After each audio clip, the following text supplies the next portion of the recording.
What's going on, guys? I'm Andy. And I'm Chris.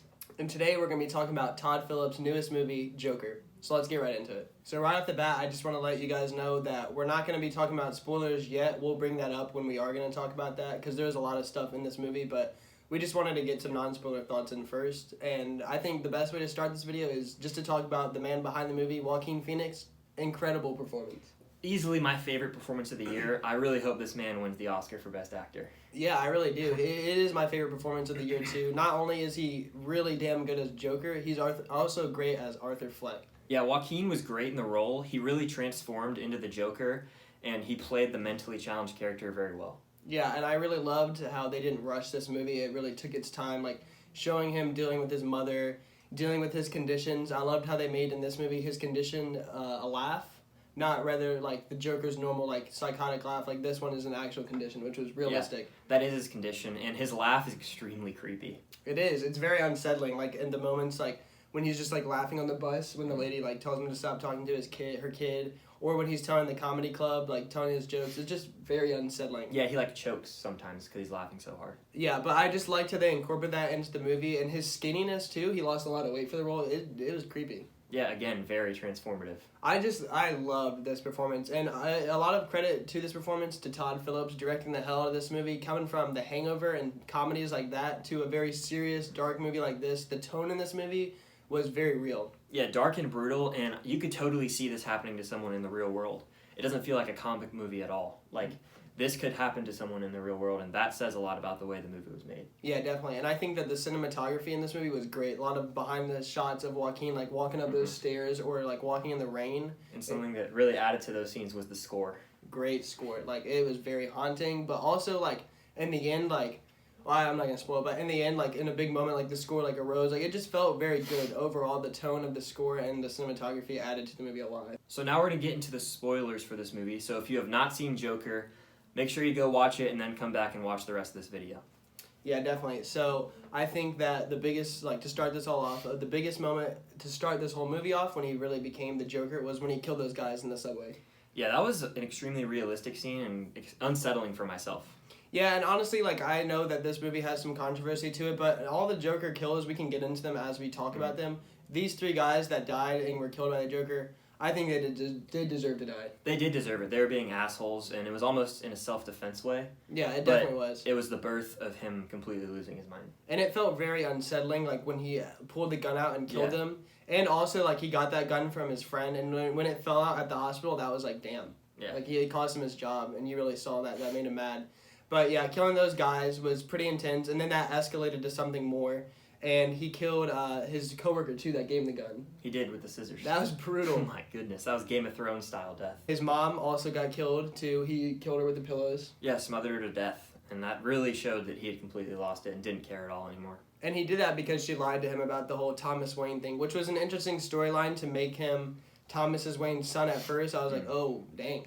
But then as you go on in the movie, you find out that his mom is just very delusional, which passed down to Arthur. And Thomas Wayne, like seeing Bruce Wayne and Alfred out there was cool to see. Yeah, that was. I liked that scene a lot. I thought he might have actually killed Alfred for a second. Yeah, it was just funny like how the Joker and Batman, like Batman met the Joker at such a young age. And then of course you see at the end like what happens to Thomas Wayne and to Martha. They get killed because of the Joker's chaos. Yeah, he basically inspired the entire city of Gotham to go into riots and anarchy in it. Yeah. Something else I did love in this movie though too was Joker's little dances. Every time he would, like, kill somebody, he would dance, and then, like, when he finally went down to the stairs and had that big dance, and then I loved it when he was, like, dancing on Murray, like, that little uncomfortable dance. Like, it was just funny to see, but Murray himself, Robert De Niro, it was a great inclusion to have him in this movie. Yeah, I like seeing De Niro in anything he does, and the most shocking part about him being in this movie is that he dies. Mm-hmm. And that was super real. Like, when Joker just It actually startled me. Like, yeah. I was like, what is going to happen? Just like, blew his brains out on live TV, and then he shot him again. And then a lot of the movie, like, you think, like, knock, knock, who's there? He's going to kill himself. But when you see, like, in that scene, like, the acting in that scene from Joaquin Phoenix is unbelievable. Like, it is unbelievable. Might be his Oscar clip. I want it to be, like, whenever he's, like, laughing, like, whenever he's, like, are you happy with what you did? And he's like, yes, I am. Like, and then he just, like, what happens when you mess with someone? And he just kills De Niro and shoots him again, starts dancing, starts getting in from the teleprompter. It felt like the Joker, like, in The Dark Knight. Yeah, it did. It was very reminiscent of Ledger's Joker in a lot of ways. Definitely, and that really set off everything. Like, that is, like, when the chaos extremely happened. Like, the city went mad. Everybody dressed as clowns, like, went nuts, started destroying the city, and then the car crash, like, when he got escaped, that was good stuff. To culminate it all, of course, at the end of the movie, he's around the chaos and all the people, and he's happy, and you see him dancing, love that.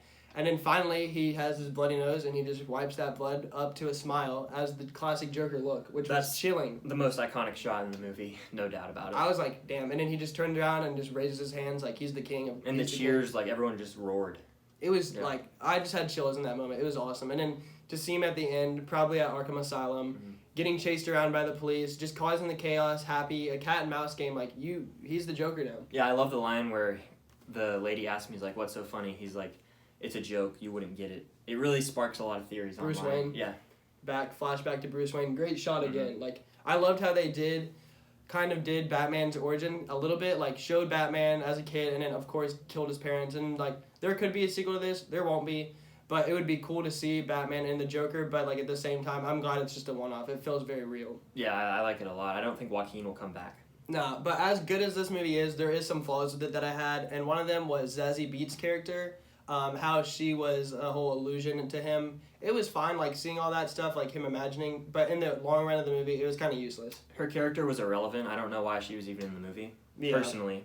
And then for me, I felt, while the first hour of this movie is necessary to show that he is losing his mind slowly, they could have taken out about 10 minutes, because there's some scenes with Arthur and his mother that just dragged on for me.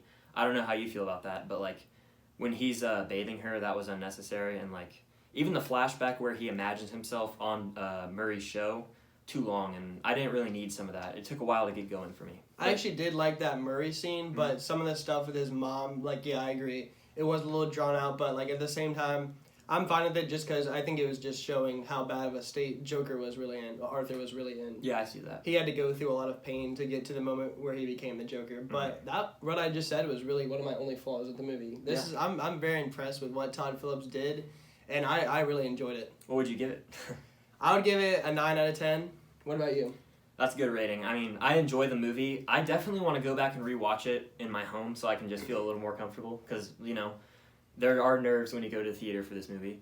But I would give it an 8 out of 10. Really solid, and I'm excited to check it out again when it comes on Blu-ray. Yeah, I'm definitely excited to see what happens with this movie, the Oscar chances for it. I hope it gets some for sure. And I thought that it lived up to the hype personally. Like, I was satisfied with it, and I definitely want to see it again. Yeah, the end is super strong, like the last 30 minutes, and it really, I haven't been able to stop thinking about the movie ever since I saw it. So that's a wrap for our review of Joker. Hope you guys enjoyed.